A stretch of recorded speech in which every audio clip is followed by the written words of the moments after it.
like a starter's pistol going off, signifying the start of a race.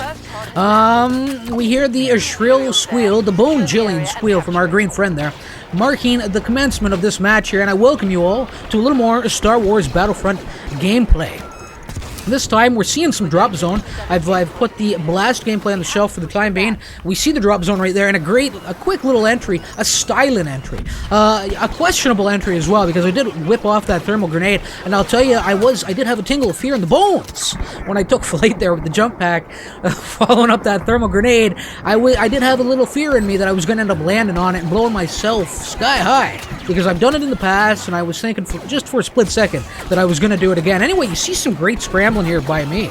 There are lots of enemies popping up, both on the lower level and the upper level up there on that ridge, and I do manage to scramble just enough to keep myself alive and basically put down, well, I put down 3 of them, didn't I?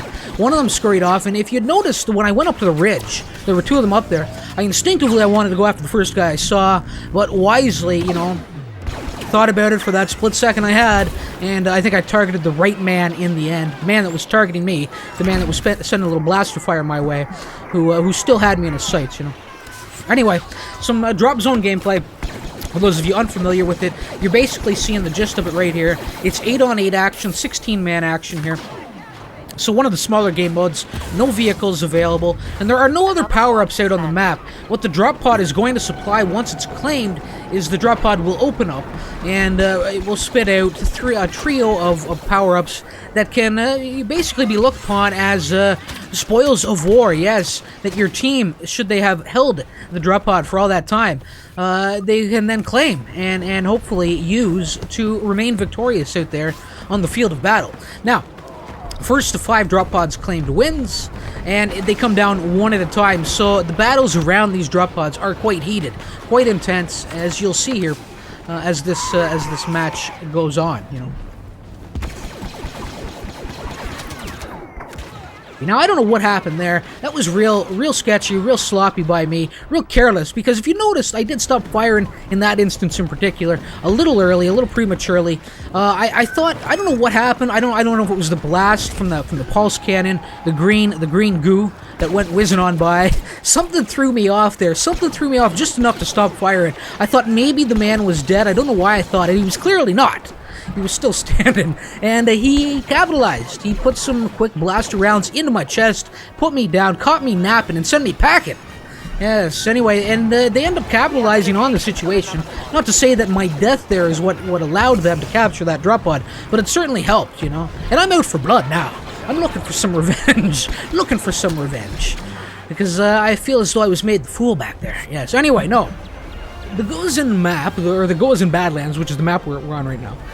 Now, I've really only had, prior to this, maybe this round and maybe one other with the drop zone, I've really only had experience with this map playing it in the blast arenas, because that's my, that's in my, I don't know, that's just what I've occupied most of my game time here playing, which was the blast. Now, the Goazan Badlands, it made its appearance, I think, in January is when it released. It came in for free, alongside another map that is specifically for the larger game modes, which I think the map is called Graveyard of the Giants, is what I want to say. You can see I'm really getting wrecked here, which goes towards the point I'm about to try and make here.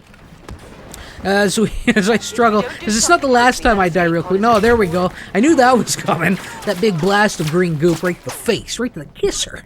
But no, what I'm trying to say here is that in Blast, I wasn't a big fan of this game. Or, not of this game, of this map.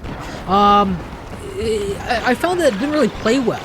It's extremely long, and the battles, I don't know, I haven't had a really enjoyable time playing this in the Blast arenas. However, when in Drop Zone, where there are objectives to be captured, this map really does shine.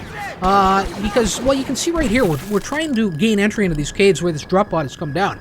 And they're doing a fantastic job holding us off, It's a really easily fortified area, and they managed to claim themselves a second drop pod and put things in their favor. Now, we did get them trying to come out, though, and they're still in there, and they're going to be trying to get out here shortly, and I'm going to work them over as well as I possibly can. They will feel the pain.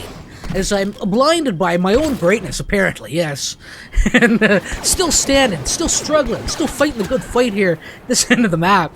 And there's still a couple of guys out here that have managed, I don't know if they spawned or they weaseled their way in without seeing me while I was blinded by my own greatness. But yeah, there were a couple of scragglers over here that I managed to track down simply by reading the mini-map accurately. And I can finally move out of the area with, well, look at that, with my trait up at rank 3, my current little perk system. The perk I've swapped out the Bounty Hunter perk, which has been a staple here so far on the channel with the gameplay. Went with the Survivalist perk this time around. What it's doing, it's giving me bonuses to health regeneration. At level 3, it's actually regenerating 50% of my health each time I kill an enemy. So any damage sustained during that battle with that particular enemy that I just killed will be lessened very quickly, and I can go on to the next target really quickly. Now that last play there, when I sailed in overhead of 3 opponents, it may have looked real foolish, foolish heroics at play there. It was a little bit of that. It was maybe about 35% foolish heroics, you know, going up against the odds, but trying to swing in behind them. I knew I had friendlies in the area with me, and I was hoping that as I sailed overhead, he would step out, put some fire their way as they all turned their backs to him. If they decided to stay true to the man that I was running alongside and you know, gave me their backs, then I could take the advantage. So I was hoping that it would play out something like that. So there was some thought that went into that stupid play. It appeared stupid, it wasn't quite so stupid, but it certainly didn't work out. And when it doesn't work out, it looks far more stupid than it actually was, you know. Now, I did make mention in the last video that I put up here that this was the last of the small game modes that I had yet to try. In fact, it was the last of all the game modes that I had yet to try.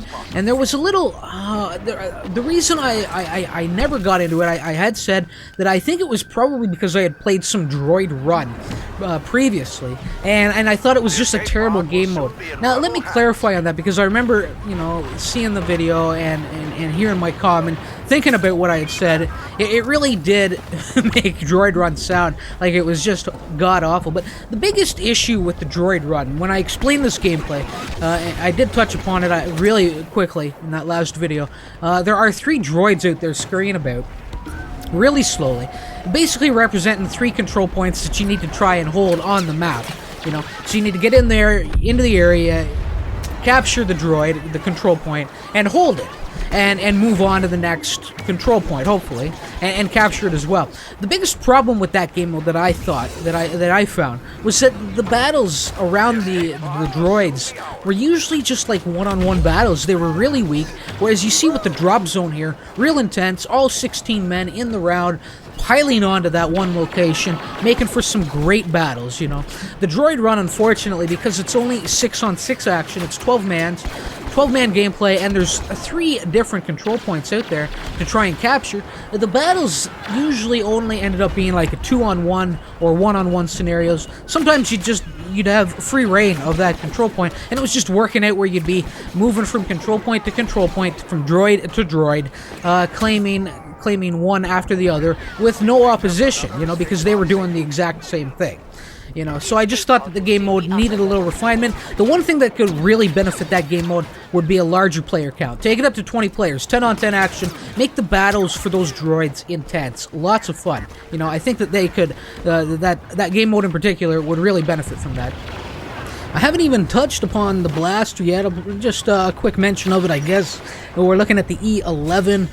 Definitely a well-rounded gun. A slow rate of fire, but its damage output is pretty good, especially if you're headhunt. It'll put guys down really quickly and fires nicely from the hip, so you can maintain your mobility with it, you know. Anyway, you can see we have turned things in our favor here at this point. Things are starting to turn around.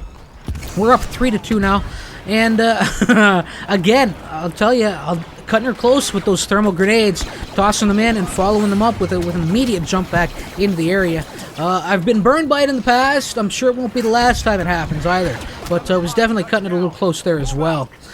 Somebody is rocking the smoke grenades as we claim our 4th drop pod here.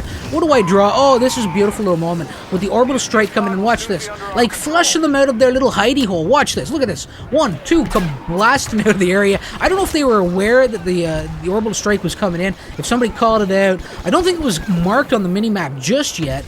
you know, prior to them going to the jump pads. They may have just been coming out aggressively to try and attack the drop pod, but I thought that was like an epic moment there, just the way it all played out.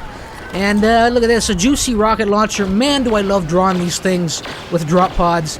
I just have a great time because I love doing this right here, yes. And it's with moments like that that I really do see the appeal of the bowcaster gameplay out there, you know. I've never used the bowcaster in multiplayer gameplay. I'm kind of proud of that. I've used it in the single-player challenges that the game provides us with, but I have yet to actually use it in the multiplayer. I may go to it now, you know, now that it's been nerfed, now that it's a little weaker.